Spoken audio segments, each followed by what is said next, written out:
Have you ever felt like you're stuck in life? Like no matter how hard you try, success seems to slip through your fingers? Do you wonder why some people rise from nothing while others remain trapped in the same place year after year? The answer isn't about luck, money, or even talent.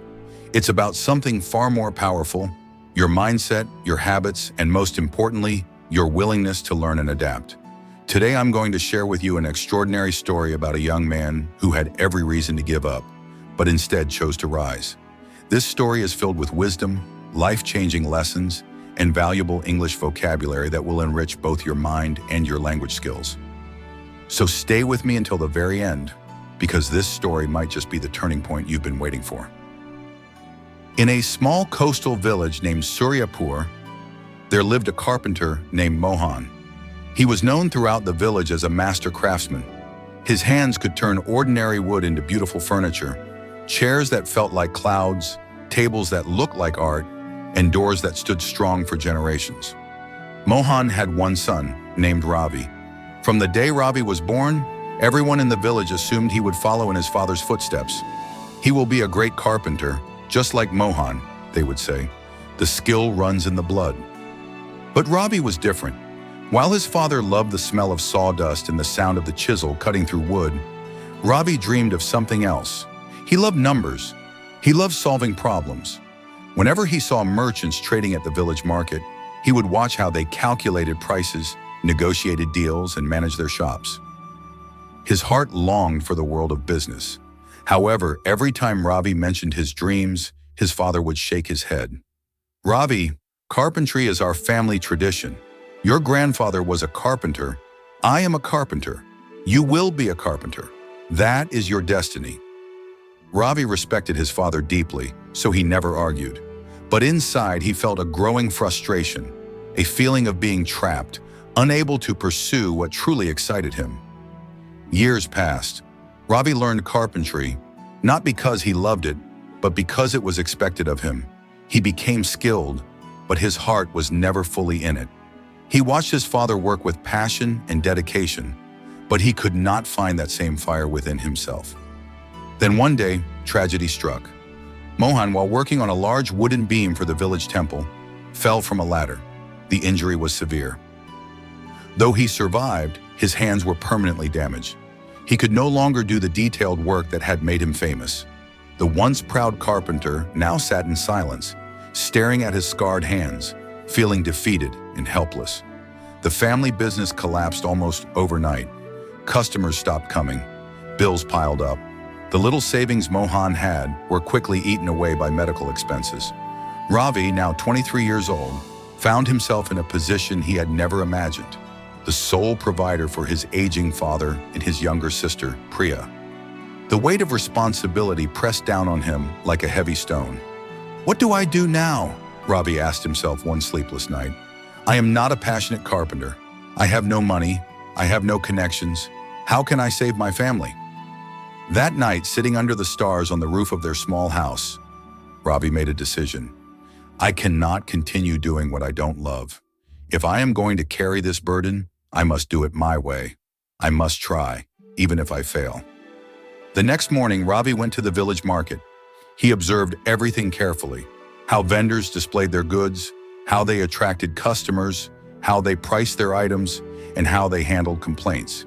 He noticed patterns. He saw opportunities. One thing caught his attention. Most of the furniture sellers in the market bought finished products from carpenters like his father and sold them at much higher prices. "Why can't I do the same?" he thought. "I know carpentry. I can make the furniture myself and sell it directly. I can cut out the middleman and offer better prices." But there was a problem. Ravi had no money to buy wood or tools. His father's workshop was nearly empty. Most of the tools had been sold to pay off debts. Feeling discouraged but not defeated, Ravi walked through the village, thinking hard. As he passed by the old temple, he saw piles of broken wooden benches and discarded planks that had been removed during recent repairs. An idea sparked in his mind. "What if I use this discarded wood? It's old, but it's still strong. I can repurpose it, turn waste into something valuable." He approached the temple priest and asked, "Sir, can I take this old wood? I want to use it to make furniture." The priest smiled. Of course, my child. No one else wants it. If you can make something useful out of it, take as much as you need. Ravi's heart filled with hope. He gathered the wood, cleaned it, and brought it home. That evening, he sat down with his father. "Father," he said gently, "I know you wanted me to be a carpenter like you, but I want to try something different. I want to use your skills, the skills you taught me, but in a new way. I want to build a business." Mohan looked at his son, his eyes filled with both sadness and pride. "Ravi," he said softly, "I was wrong to force my dreams onto you. A father should guide, not control. If you believe you can succeed your way, then I will support you. Do what your heart tells you." Those words gave Ravi the courage he desperately needed. Ravi worked day and night. With the old wood, he crafted simple stools, small tables, and shelves. They were not masterpieces, but they were functional and affordable. He set up a small stall at the village market. The first day, no one bought anything. People walked past, barely glancing at his products. Some even laughed. "Who would buy furniture made from temple trash?" they whispered. Ravi felt humiliated. He wanted to pack up and go home. But then he remembered something his father once told him. A carpenter doesn't give up after one bad cut. He adjusts his angle and tries again. So Ravi stayed. He observed. He asked questions. Why aren't people buying, he wondered. Then he noticed the other sellers were not just selling furniture. They were selling trust. They spoke confidently. They explained the quality of their products. They built relationships with customers. Ravi realized his mistake. He had been sitting quietly, hoping people would come to him. He needed to engage, to speak up, to explain, to build connections. The next day he changed his approach. When someone walked by, he greeted them warmly. "Good morning. Looking for furniture?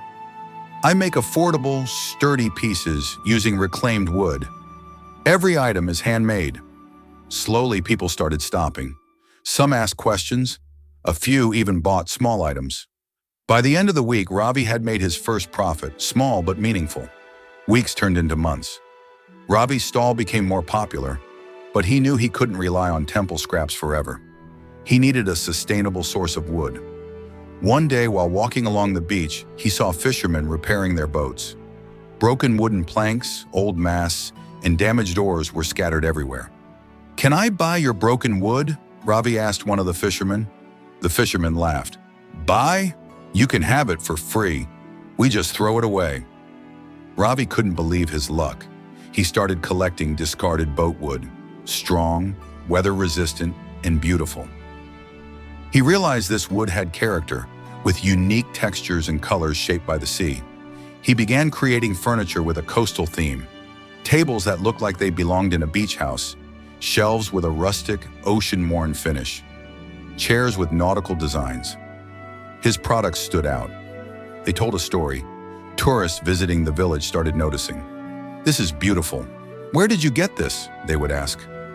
Ravi's business grew rapidly, but success brought new challenges. One day, a wealthy merchant from the city visited the market. He admired Ravi's work and made an offer. "I want to buy all your furniture and sell it in the city under my brand. I'll pay you well." Ravi was tempted.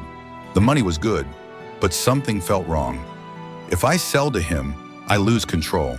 My work becomes his. I become just a supplier, not a creator.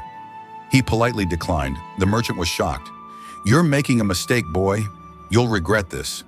But Ravi trusted his instinct. He decided to expand on his own terms. Ravi realized he couldn't grow alone. He needed help, but hiring experienced workers was expensive. Then he had an idea. He approached young men in the village who were unemployed or working low-paying jobs. "I can't pay you much right now," he said honestly, "but I can teach you carpentry, business, and marketing. If we succeed together, we all benefit." 3 young men agreed. Anil, who was strong but uneducated, Ramesh, who was shy but creative, and Vijay, who was smart but lacked confidence. Ravi trained them not just in carpentry, but in everything he had learned: customer service, pricing, quality control, and innovation. He treated them not as employees, but as partners. Together, they worked harder than ever. They expanded the product line, beds, wardrobes, decorative items, and custom orders.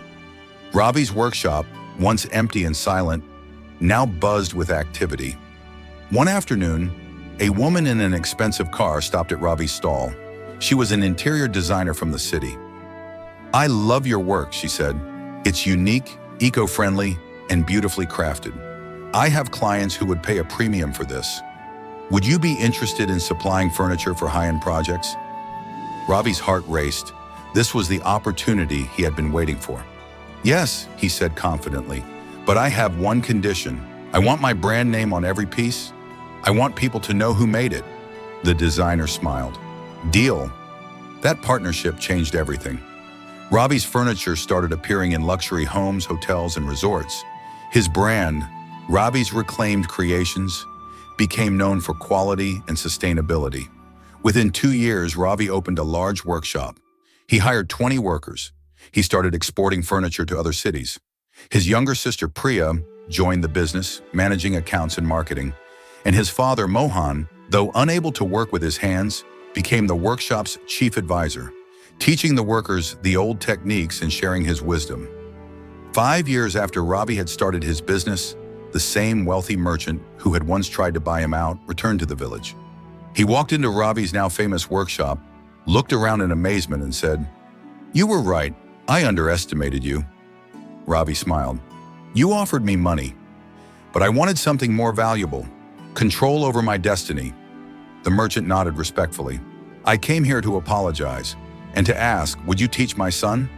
He has everything, money, connections, but no purpose. He needs to learn what you know." Ravi agreed. He mentored the merchant's son, teaching him not just business, but the values that had brought him success: hard work, humility, innovation, and giving before taking. Lessons from the story. 1. Your passion is your power. Ravi succeeded because he pursued what he loved. When you align your work with your passion, effort feels effortless. 2. Failure is feedback. Ravi's first day at the market was a disaster, but instead of quitting, he learned and adapted. 3. Innovation comes from observation. By watching fishermen and temple workers, Ravi discovered resources others ignored. 4. Success is built on giving. Ravi shared his knowledge with others, and in return, they helped him grow. 5. Control your destiny. Ravi refused to be just a supplier. He built his own brand and kept control of his future. 6. Teamwork multiplies success alone.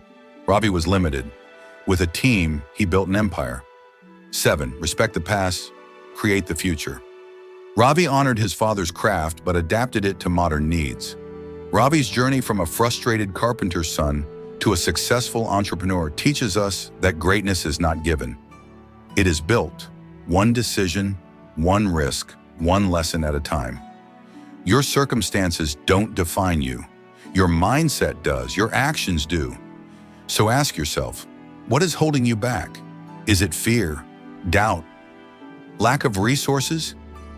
Remember Ravi. He had nothing but broken wood and a burning desire to change his life, and that was enough. What will you build with what you have today?